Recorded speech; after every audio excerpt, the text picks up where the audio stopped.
नमस्कार। एक बार फिर से स्वागत है आपका। और अब हम पढ़ेंगे इलेक्ट्रॉन ट्रांसपोर्ट चेन या इलेक्ट्रॉन ट्रांसपोर्ट सिस्टम या इलेक्ट्रॉन ट्रांसपोर्ट साइकिल, कुछ भी बोल दीजिए इसको, या ऑक्सीडेटिव फॉस्फोरिलेशन, किसी भी नाम से इसको हम बोल सकते हैं। ठीक है, तो इलेक्ट्रॉन ट्रांसपोर्ट साइकिल भी बोलते हैं, इलेक्ट्रॉन ट्रांसपोर्ट चेन भी बोलते हैं। हम पॉइंट डाल लेते हैं। इलेक्ट्रॉन ट्रांसपोर्ट चेन, ठीक है, या इसको साइकिल भी बोल दो आप। चेन ही है वैसे तो, साइकिल तो क्या है ये, ठीक है, एक तरीके का चेन है। इसको हम लिख देते हैं ETC। ठीक है, इलेक्ट्रॉन ट्रांसपोर्ट सिस्टम भी बोल सकते हैं इसको। ठीक है, तो इलेक्ट्रॉन ट्रांसपोर्ट साइकिल बोल दो, इलेक्ट्रॉन ट्रांसपोर्ट चेन बोल दो, इलेक्ट्रॉन ट्रांसपोर्ट सिस्टम बोल दो।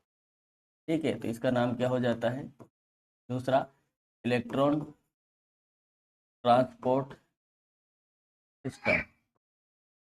ठीक है, तो इसको बोल देते हैं अपन ETS, electron transport chain ETC, electron transport system ETS, या फिर इसको एक और नाम से जानते हैं अपन, ऑक्सीडेटिव ऑक्सीडेटिव फॉस्फोरिलेशन।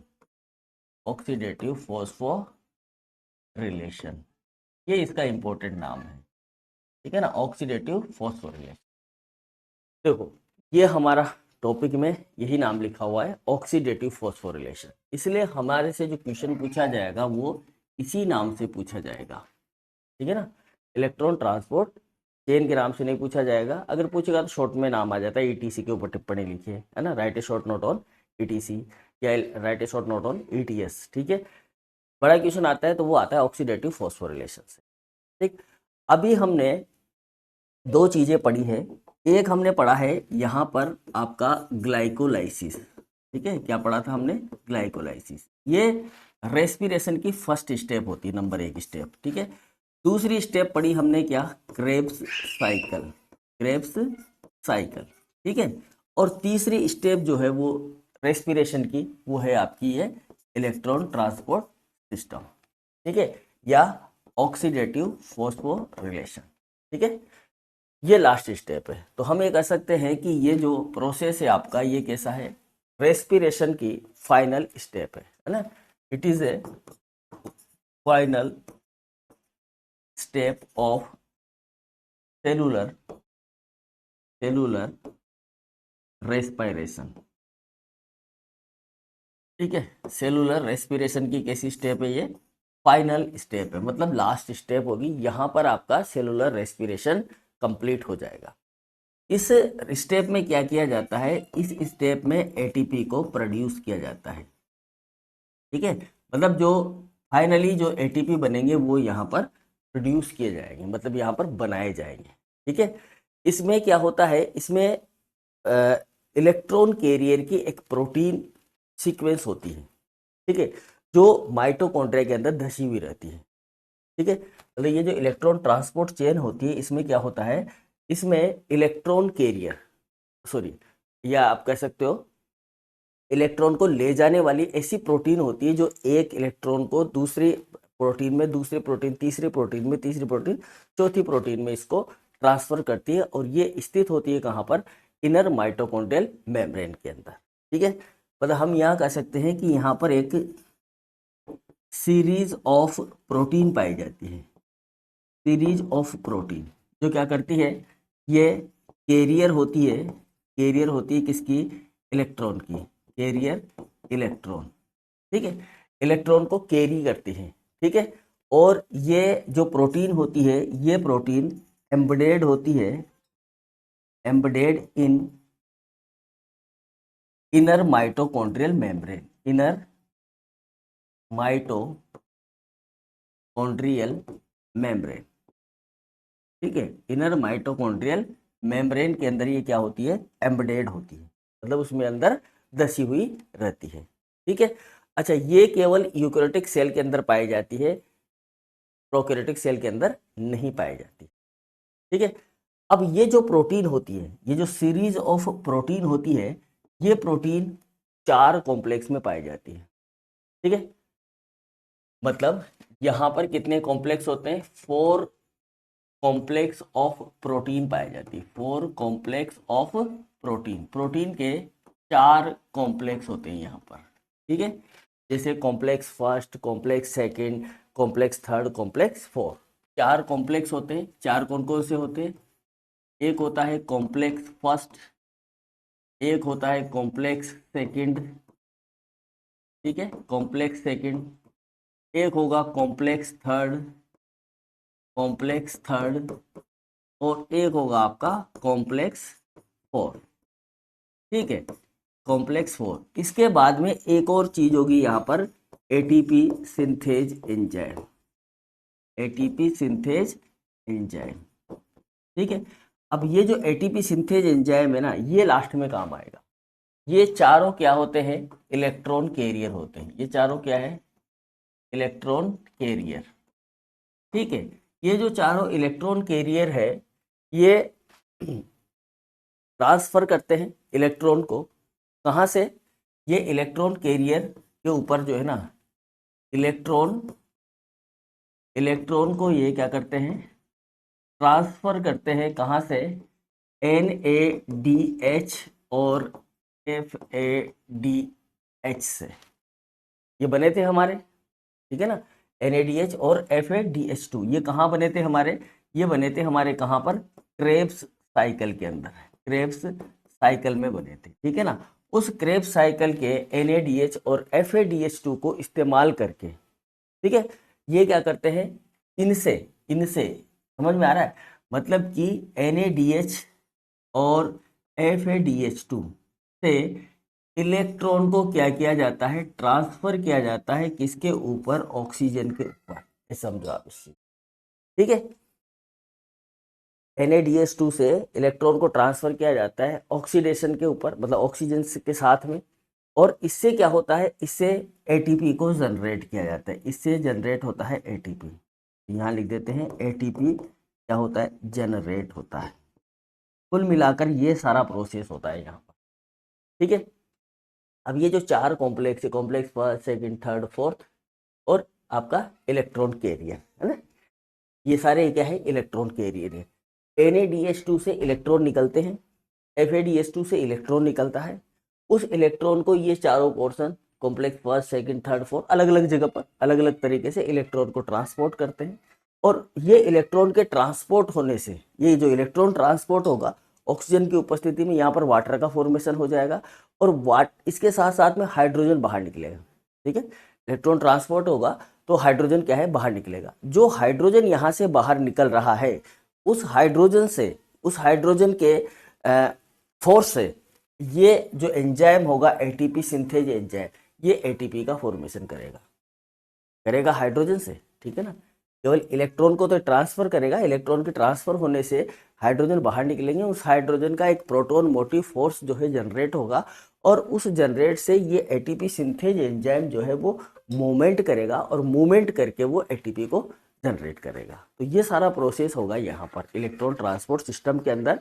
और इस एटीपी सिंथेज एंजाइम के द्वारा जो एटीपी बनाया जाएगा उसको कहेंगे हम ऑक्सीडेटिव फॉस्फोरिलेशन, ठीक है ना। तो ये मैंने आपको एक ओवरव्यू दे दिया है। पहले हम देखते हैं कि कौन कौन से जो है कॉम्प्लेक्स जो है वो यहाँ पर पाए जाते हैं और किस तरह से मेम्ब्रेन के अंदर व्यवस्थित होते हैं, ठीक है। सबसे पहले हम बनाएंगे कॉम्प्लेक्स को। तो हमारा जो डायग्राम है वो ध्यान रखेंगे आप पहले, है ना, ठीक है। देखो पहले तो मैं बना देता हूँ माइटोकॉन्ड्रिया आप लोगों के लिए। पहले माइटोकॉन्ड्रिया को समझो आप। ये हमारा क्या है? माइटोकॉन्ड्रिया है, ठीक है। इस माइटोकॉन्ड्रिया के अंदर ये यहाँ पर लगी हुई है आपकी इनर मेम्ब्रेन, ठीक है। थोड़ा सा मोटा बना देते हैं, ये इनर मेम्ब्रेन है जी, ठीक है, माइटोकॉन्ड्रिया की। ये तो आउटर मेम्ब्रेन है, ये इनर मेम्ब्रेन। अब इस इनर मेम्ब्रेन पर यहाँ पर ये ऐसे उंगली नुमा उभार निकले हुए होते, ये देखा होगा आपने, है ना, ऐसे, ठीक है। तो मैं ये वाला जो स्ट्रक्चर है ना, यहाँ से उठाकर इधर बना रहा हूँ। अब समझ जाओ आप, ठीक है। कौन सा बना रहा हूँ मैं? ये वाला पोर्शन। मान लो आप यहाँ से एक छोटा सा पोर्शन लिया है मैंने, और इस पोर्शन का मैं डायग्राम इधर बना रहा हूँ, ठीक है। तो देखो सबसे पहले हम बनाएंगे यहाँ पर क्या? आपके इनर माइटोकॉन्ड्रियल मेम्ब्रेन, ठीक है। तो उसको हम ज़्यादा बड़ा नहीं बनाएंगे, इतना ही बहुत है ना। थोड़े सा नहीं, बड़ा बनाना पड़ेगा इसको, थोड़ा सा मोटा बनाना पड़ेगा। चित्र को तो हम छोटा बड़ा भी कर सकते हैं, आगे भी बढ़ा सकते हैं। तो ये हो गई आपकी इनर माइटोकॉन्ड्रियल मेम्ब्रेन। ठीक है, अब इस इनर माइटोकॉन्ड्रियल मेम्ब्रेन इसको बोलेंगे अपन क्या, इनर माइटोकॉन्ड्रियल मेम्ब्रेन।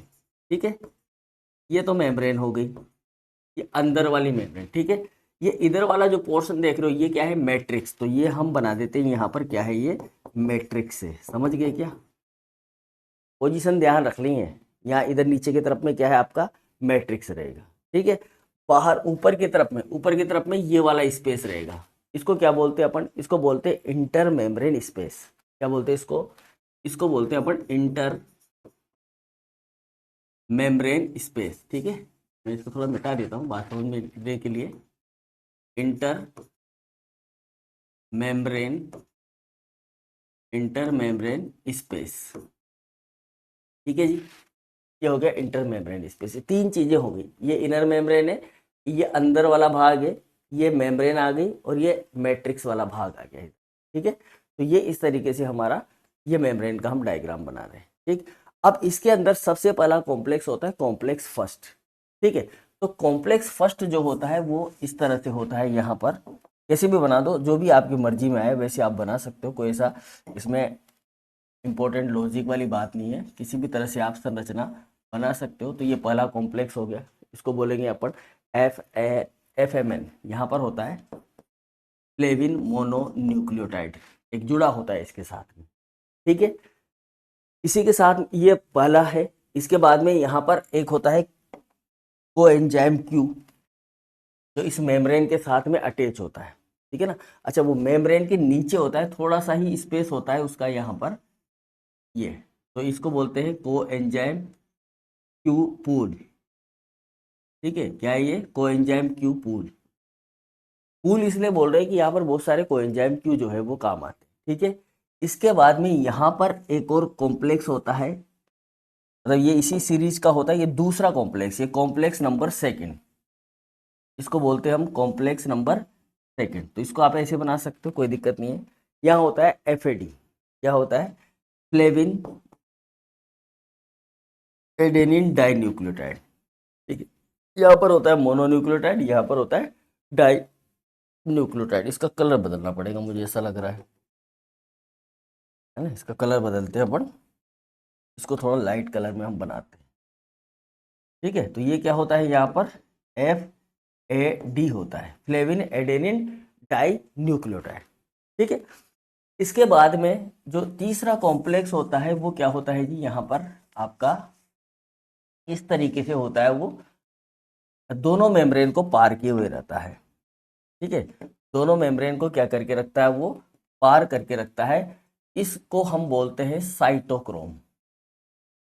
ठीक है, तो इस तरीके से वो दोनों मेम्ब्रेन को पार किए रहता है, मतलब आउटर मेम्ब्रेन को भी, मतलब मेम्ब्रेन की जो दोनों भित्तियां हैं इन दोनों को पार करके रखता है। ऐसे समझो आप, थोड़ा सा और ऊपर बना दो चाहो तो, ऐसे समझ में आ जाएगा। ठीक है, ये ऐसे, और इसको भी थोड़ा सा यहाँ से इस तरीके से बना देते हैं। ठीक है, ये होता है आपका साइटोक्रोम। ठीक है, यहाँ पर अलग अलग तरह के साइटोक्रोम पाए जाते हैं, जैसे साइटोक्रोम B हो गया, साइटोक्रोम C हो गया, है ना। तो यहाँ पर लिख देते हैं अपन साइटोक्रोम B, साइटोक्रोम C, है ना, साइटोक्रोम C1, इस तरह से, है ना। इसी तरह इसी मेम्ब्रेन के अंदर यहाँ पर, अच्छा ये जो है इंटर मेम्ब्रेन पार्ट है, इसको बोलते हैं अपन इंटर मेम्ब्रेन पार्ट, मतलब दोनों मेम्ब्रेन के अंदर पूरा धसा हुआ कंप्लीट, है ना। ये केवल बाहर की तरफ में एक साइड में होता है, एक साइड में यहाँ पर और होता है, इस तरह से, है ना। अभी आगे बढ़ेगा ये डायग्राम, थोड़ा सा और बढ़ाएंगे इसको अपन यहाँ पर। ठीक है, तो ये तो हो गया हमारा कॉम्प्लेक्स फर्स्ट, ये हो गया हमारा कॉम्प्लेक्स सेकंड, ये हो गया थर्ड, और ये आगे का जो भाग है आपका ये हो जाएगा कॉम्प्लेक्स फोर्थ। ठीक है, इसमें भी ये सब साइटोक्रोम है, ये साइटोक्रोम C होता है। ठीक है, इधर साइटोक्रोम, ये साइटोक्रोम C है। ठीक है, ये साइटोक्रोम B6 है, इस तरह से, है ना। ठीक है, दिख रहा है, कंप्लीट दिख रहा है। ठीक है।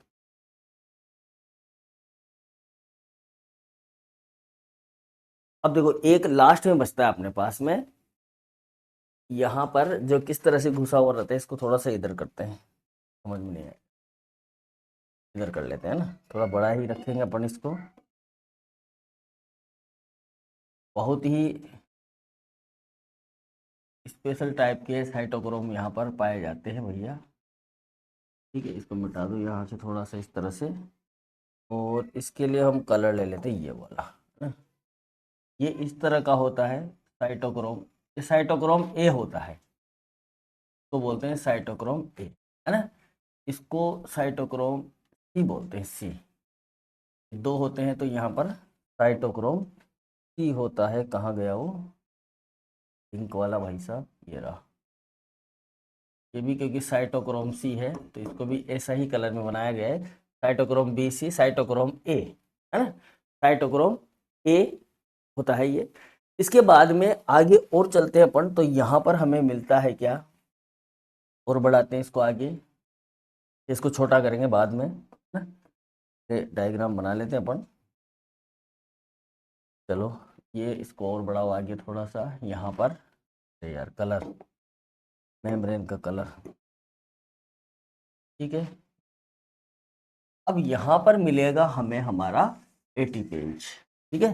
तो एटी पेज जो होता है वो आपका इस तरह का होता है, देखो यहाँ पर हम ले लेते हैं ये वाला कलर, है ना, ठीक है। देखो एटी पेज जो होगा वो इस तरह का यहाँ पर होता है, ठीक है। ये अलग यूनिट होती है इसकी, इसके बाद में यहाँ पर एक गोलाकार स्ट्रक्चर और होती है इसके साथ में जुड़ी हुई, है ना। चलो यहाँ पर, ठीक है, ये हो गया आपका एटी पेज। इस तरह की संरचना होती है एटी पेज की, समझ में आ गई बात। तो इस तरह की संरचनाएं यहाँ पर जो है एक चेन की फॉर्म में अवेलेबल होती हैं, ठीक है। अब देखो सबसे पहला हम देखते हैं कि कौन सा तो कॉम्प्लेक्स फर्स्ट है, इसको थोड़ा छोटा कर लिया, सारा का सारा आ गया हमारा यहाँ पर, तो ऐसे रख लेते हैं, ठीक है। अभी दिख रहा है आपको, ये क्लियर दिख रहा है, नज़र आ रहा है, ठीक है। अब देखो सबसे पहले क्या होता है हमारे पास, जैसे मान लेते हैं NaDH होता है, ठीक है। क्या होता है जी, NaDH प्लस होता है। तो ये जो NaDH और इसके साथ में एक और H होता है, इसको आप NaDH2 भी लिख सकते हो। तो ये जो NaDH प्लस होता है, ये इस कॉम्प्लेक्स फर्स्ट, ये क्या है, कॉम्प्लेक्स फर्स्ट है, ठीक है ना। इस कॉम्प्लेक्स फर्स्ट के अंदर एंटर करता है, मतलब ये जो हाइड्रोजन होता है यहाँ पर एंटर करता है, इलेक्ट्रॉन को ट्रांसपोर्ट होता है यहाँ पर इस तरह से, और ये यहाँ से इस FMN के साथ में मिलकर, ठीक है। देखो ये जो हाइड्रोजन होता है ना, हाइड्रोजन प्लस, ये तो चला जाता है इस FMN के साथ में, मतलब ये इलेक्ट्रॉन को डोनेट करता है FMN को, ठीक है ना। इसको डोनेट करता है इलेक्ट्रॉन को। जब ये इलेक्ट्रॉन को डोनेट करता है यहाँ पर, ये समझो आप इसको इलेक्ट्रॉन को, तो यहाँ से इसकी वजह से यहाँ पर 2 हाइड्रोजन प्लस होकर बाहर निकलते हैं, ठीक है। कितने हाइड्रोजन, 2 हाइड्रोजन प्लस होकर बाहर निकलते हैं, क्लियर। और ये जो NAD होता है, क्योंकि एक हाइड्रोजन ये है, एक हाइड्रोजन ये है, जब ये निकलेंगे तो ये इलेक्ट्रॉन को यहाँ से उत्सर्जित करेंगे और 2 हाइड्रोजन यहाँ से बाहर निकल जाएंगे, और ये बच जाएगा आपका क्या, NAD। क्या बच जाता है ये, NAD प्लस, NAD प्लस लिख सकते हो आप इसको, ठीक है। इसी तरह यहाँ पर ये कॉम्प्लेक्स सेकंड होता है, इसको बोलते हैं, ये तो हो गया क्या आपका कॉम्प्लेक्स फर्स्ट, इसको बोलेंगे हम क्या, कॉम्प्लेक्स फर्स्ट, ठीक है। ये जो कॉम्प्लेक्स फर्स्ट होता है यहाँ से यहाँ तक का पार्ट होता है, ठीक। अब ये FMN है, इस FMN से इलेक्ट्रॉन जो है इसके अंदर ट्रांसफर होता है कोएंजाइम Q के अंदर। कहाँ ट्रांसफर होता है, कोएंजाइम Q के अंदर। और फिर यहाँ से ये ट्रांसफर होता है साइटोक्रोम B के अंदर। कहाँ ट्रांसफर हो रहा है, साइटोक्रोम B के अंदर। फिर साइटोक्रोम B से ये जाता है साइटोक्रोम C में, और साइटोक्रोम C एक साइक्लिक मॉलिक्यूल है जो इस इलेक्ट्रॉन को ट्रांसपोर्ट करते हुए कहाँ पहुंचा देता है, साइटोक्रोम C तक पहुंचा, C और C से A तक पहुंचा देता है, ठीक है। अब यहाँ पर ये जो साइटोक्रोम A है, यहाँ पर 2 यूनिट पाई जाती है, A1 और A3 करके, ठीक है। तो यहाँ पर क्या होता है, ये जो साइटोक्रोम A है इसके अंदर ये साइटोक्रोम में हाफ O2 का इस्तेमाल करके, किसका इस्तेमाल करके, हाफ O2 का इस्तेमाल करके और 2 हाइड्रोजन का इस्तेमाल करके, ठीक है, कितने हाइड्रोजन, 2 हाइड्रोजन का इस्तेमाल करता है यहाँ पर, 2 हाइड्रोजन का इस्तेमाल करता है और यहाँ पर बना लेता है ये क्या, H2O। लेकिन ये जो H2O बनाता है ना, ये H2O का रीजन होता है यहाँ पर ये साइटोक्रोम ए से निकलने वाला आपका इलेक्ट्रॉन। ठीक है, तो ये इलेक्ट्रॉन इसको क्या कर देता है, ऑक्सीडाइज कर देता है हाइड्रोजन को, और यहाँ पर 2 आपका जो H2O मॉलिक्यूल होता है वो बन जाता है। समझ में आ गई बात। ठीक है, अब यहाँ से यहाँ बनते हैं 4, 4 में से 2 जो है वो बाहर निकलते हैं, वो भी बताएंगे कैसे बाहर निकलते हैं, तो चित्रपट बना रहे हैं यहाँ पर। ठीक है, तो 2 हाइड्रोजन जो है वो यहाँ पर बाहर निकलते हैं, इधर 4 निकलेंगे, 4 में से 2 यहाँ काम आ जाएंगे, 2 यहाँ पर वापस से बाहर निकाल दिए जाएंगे। तो यहाँ से हम 2 को क्या करते हैं, बाहर निकालते हैं। हाँ, 2 को इसमें A3 में से बाहर निकलेंगे, ये इस प्रोसेस के थ्रू निकलेंगे। यहाँ से ऐसे 2 हाइड्रोजन आयन बाहर निकल गया। ठीक है, ये सब कहाँ जा रहे हैं, ल्यूमेन के अंदर जा रहे हैं। जो ल्यूमेन है ना, मतलब 2 इंटर मेम्ब्रेन स्पेस है, वहाँ पर जा रहे हैं। ठीक है, तो यहाँ पर ये हमारा कॉम्प्लेक्स फर्स्ट हो गया, ये हमारा हो गया कॉम्प्लेक्स सेकंड, इसको बोले कॉम्प्लेक्स थर्ड, सॉरी। ये क्या है, ये है आपका कॉम्प्लेक्स थर्ड। ठीक है, ये कॉम्प्लेक्स थर्ड है, ध्यान रखना, ये कॉम्प्लेक्स थर्ड है। और ये है आपका कॉम्प्लेक्स 4, इसको बोलते हैं अपन क्या, कॉम्प्लेक्स 4। ठीक है, ये 4 कॉम्प्लेक्स हो गया आपका। ये है आपका एटीपी सिंथेज एंजाइम, इसको क्या बोलते हैं, एटीपी सिंथेज। ठीक है, ये एटीपी सिंथेज है, ये जो बना रखा हमने ये एटीपी सिंथेज है। ठीक है, अब देखो इसके अंदर ये है आपका कॉम्प्लेक्स सेकंड। अब आप सोच रहे हो 2 कहाँ गया, 1 हो गया, 3 हो गया और 4 हो गया, 2 कहाँ गया, तो दूसरा जो है कॉम्प्लेक्स वो यहाँ है, ये मेम्ब्रेन के अंदर इधर मैट्रिक्स की साइड में होता है। यहाँ पर क्या बनता है आपका, सक्सीनेट बनता है। ठीक है, तो उस सक्सीनेट को ये फ्यूमेरेज में कन्वर्ट करता है। ठीक है ना, ये इसका काम होता है, क्या होता है, सक्सीनेट को इसमें कन्वर्ट करता है ये फ्यूमेरेज में। जब ये फ्यूमेरेज में कन्वर्ट करता है तो यहाँ से FADH2 बनता है। क्या बनता है, FADH2। ठीक है, ये FADH2 बनता है यहाँ पर, और ये FADH2 जो है यहाँ पर बनने के बाद में यहाँ से 4 हाइड्रोजन मॉलिक्यूल को बाहर की तरफ में रिलीज करता है। यहाँ से 4 हाइड्रोजन मॉलिक्यूल जो होते हैं वो बाहर रिलीज होते हैं। ठीक है, तो अभी हमने देखा यहाँ पर 2 निकल रहे हैं अपने, देखो मैं इसको बनाता हूँ दोबारा से, यहाँ से 2 निकल रहे हैं इस तरह से। ठीक है, यहाँ से 4 निकल रहे हैं, फिर यहाँ से आपके कितने निकल रहे हैं, 2। ठीक है, अब ये सब हाइड्रोजन आयन जो है वो इसमें जाते हैं, यहाँ पर क्या जाते हैं आपके, हाइड्रोजन आयन। ठीक है, ये हाइड्रोजन आयन सारे के सारे इसके अंदर एंटर करते हैं। देखो यहाँ पर 2 हाइड्रोजन आयन है, 4 हाइड्रोजन आयन है और 2 हाइड्रोजन आयन। ठीक है, इनमें से 2 हाइड्रोजन आयन, ये 4 बने ना, इन 4 में से 2 तो वापस आ गए, इधर काम आ गए आपके, इधर क्या आ गए, काम आ गए। ठीक है, बच गए 2 हाइड्रोजन आयन, तो वो यहाँ पर निकल जाएंगे, तो ऐसे 4 हाइड्रोजन आयन बाहर निकले। ठीक है, अब ये जो एटीपेज होता है इसमें होता है यहाँ पर, इसको बोलते हैं F0 और इसको बोलते हैं F1 पार्टिकल। ठीक है, तो इसका पूरा नाम होता है F0 F1 पार्टिकल। ये मूव करता है, घूमता है, जब ये घूमता है यहाँ पर, तो यहाँ पर एडीपी प्लस एक इनऑर्गेनिक फॉस्फेट मिलकर क्या बनाता है आपका, एटीपी बना लेता है। जब समझ में आ गई बात, है ना, ये बात समझ में आ रही है ना। तो बिल्कुल सिंपल प्रोसेस है और सिंपल ही डायग्राम है, बस थोड़ा सा ये ध्यान रखना है कि हमें कहाँ कहाँ पर क्या क्या चीज़ को फॉलो करना है। तो ये हमारा इलेक्ट्रॉन ट्रांसपोर्ट चेन है, इसको बोलते हैं हम इलेक्ट्रॉन ट्रांसपोर्ट चेन, समझ गए।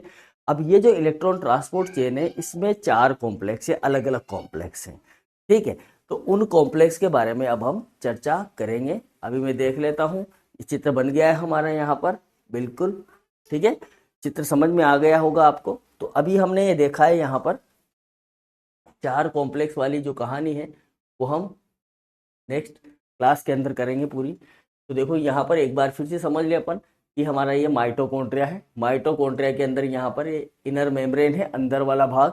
ये चाहो तो मैं एक और यहाँ पर आपके लिए थोड़ा सा बड़ा सा डायग्राम बना देता हूँ एक और, है ना। तो मिटा के इसको मिटा देता हूँ मैं, हट जा भैया,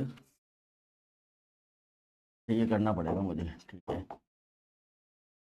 देखो यहाँ पर मैं इसको तो मिटा रहा हूँ और इसकी जगह पर मैं एक दूसरा बड़ा सा डायग्राम आपके लिए बना देता हूँ तो कि समझ में आ जाए हमें। देखो ये तो है आउटर मेम्ब्रेन, ये तो कौन सी मेम्ब्रेन है, आउटर मेम्ब्रेन, ठीक है। और ये है इसकी इनर माइटोकॉन्ड्रियल मेम्ब्रेन, ठीक है। इस तरह से समझ जाओ आप इसको। अब ये जो अंदर की तरफ है ना, यहाँ पर लगे होते हैं आपके ये एटीपेज एंजाइम, इस तरह से निकला हुआ रहता है ना, ये इस तरह से निकला हुआ है, समझ में आ गया। अब हमने क्या किया है, हमने केवल यहाँ से यहाँ तक का पोर्शन लिया है, छोटा सा पोर्शन जिसमें एक एटीपेज आ रहा है, ठीक है ना, जिसमें क्या आ रहा है, एक एटीपेज आ रहा है और साथ में ये आपके पूरी की पूरी जो है चेन वाले एंजाइम जो है वो आ रहे हैं, ठीक है। ऐसे हमने एक छोटा सा पोर्शन यहाँ से उठाया, ये मैट्रिक्स है, इसको हम क्या बोलेंगे, मैट्रिक्स। तो मैट्रिक्स वाला भाग जो है हमने वो नीचे की तरफ में रखा है, जितनी भी चीज़ें हो रही है मैट्रिक्स के अंदर हो रही है, ठीक है। जहाँ इलेक्ट्रॉन निकल रहे हैं वो सब कहाँ से निकल रहे हैं, मैट्रिक्स के अंदर। मैट्रिक्स के अंदर आपका क्या चल रहा है, यहाँ पर क्रेब्स साइकिल चल रहा है, ठीक है। और ये जो क्रेब्स साइकिल चल रहा है इसके अंदर क्या बन रहा है आपका, इसके अंदर बन रहा है आपका NADH+H और FADH2 बन रहा है, ठीक है। देखो कैसे बन रहा है, ये जो सक्सीनेट टूटेगा तो यहाँ पर क्या बनेगा आपका FADH2 बनेगा, नहीं बनेगा, बनेगा ना, बनेगा, इससे 4 इलेक्ट्रॉन बाहर निकलेंगे, 2 से 4, ठीक है। वापस से 2 काम आ जाएंगे इधर जो वाटर बनाएंगे और ये बन जाएगा फ्यूमेरेज, हमने पढ़ा है ये, है ना, सक्सीनेट से फ्यूमेरेज बनाते समय 2 FADH2 बाहर निकलते हैं, ठीक है। तो ये बन गया है यहाँ पर NADH, H+ और FADH2, ये यहाँ बनता है। इसका इस्तेमाल करते हैं हम इलेक्ट्रॉन ट्रांसपोर्ट सिस्टम में। तो वो जो इलेक्ट्रॉन ट्रांसपोर्ट सिस्टम होता है ETS साइकिल, वो कहाँ चलता है, यहाँ चलता है, इस जगह पर इलेक्ट्रॉन ट्रांसपोर्ट सिस्टम, ठीक है। ये बात हमें दिमाग में होनी चाहिए तो पढ़ते वक्त, ठीक है। तो ये एक मेम्ब्रेन है पूरी की पूरी, ये जो हमने बनाई है यहाँ पर डायग्राम में, ये क्या है, मेम्ब्रेन है, माइटोकॉन्ड्रिया की इनर मेम्ब्रेन, ठीक है। तो और छोटा कर देते हैं जरा, हाँ चलो, ठीक है। तो ये एक इन माइटोकॉन्ड्रिया की एक छोटी सी क्या है, इनर मेम्ब्रेन है। अब आगे की क्लास जो है वो हम यहीं से ही शुरू करेंगे। तो ये मेम्ब्रेन है, मेम्ब्रेन समझ रहे हो आप, मेम्ब्रेन में क्या होता है, यहाँ पर आपके लिपिड होगा, लिपिड, और ये प्रोटीन है, लिपिड के अंदर ये दसी हुई प्रोटीन है, सारी की सारी प्रोटीन है। तो ये प्रोटीन कॉम्प्लेक्स है, क्या कर रहा है, इलेक्ट्रॉन को ट्रांसपोर्ट कर रहा है, तो इसलिए इसको इलेक्ट्रॉन ट्रांसपोर्ट सिस्टम बोल रहे हैं अपन, ठीक है ना, समझ में आ गई बात। अब इसके अंदर 4 कॉम्प्लेक्स है, उनकी बात करेंगे हम नेक्स्ट क्लास में कि ये 4 कॉम्प्लेक्स क्या क्या कर रहे हैं। जैसे तो डिटेल में पढ़ेंगे अब अपन, है ना, डिटेल में बात करेंगे इनकी, फर्स्ट कॉम्प्लेक्स कैसे काम कर रहा है, सेकंड कॉम्प्लेक्स कैसे काम कर रहा है, थर्ड कॉम्प्लेक्स कैसे काम कर रहा है। तो ध्यान रखो यहाँ पर ये फर्स्ट कॉम्प्लेक्स है, ये FMN वाला, ये साइटोक्रोम वाला जो है आपका थर्ड कॉम्प्लेक्स है, FAD वाला आपका कॉम्प्लेक्स सेकेंड है। यहाँ पर लिख देते हैं अपन, लिखा नहीं है यहाँ पर, ठीक है, चल नहीं रहा क्या बात हो गई,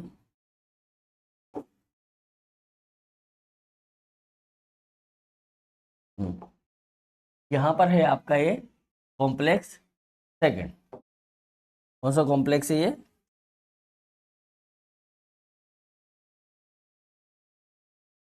कॉम्प्लेक्स सेकेंड, ठीक है ना, ये कॉम्प्लेक्स सेकेंड है आपका, ये वाला FAD वाला जो पार्ट है वो कॉम्प्लेक्स सेकेंड है। फिर आ जाता है आपका कॉम्प्लेक्स थर्ड, ये वाला, और फिर आ जाता है कॉम्प्लेक्स 4, और फिर आ जाता है ATP सिंथेज हमारा। इस तरह से आपको ध्यान रख लेंगे, ठीक है जी। तो फिर मिलते हैं नेक्स्ट क्लास में। अब नेक्स्ट क्लास में हम जो भी बात करेंगे वो हमारी डिटेल में बात होगी, इसकी चित्र हमने बना लिया है, ठीक है। Okay, thank you.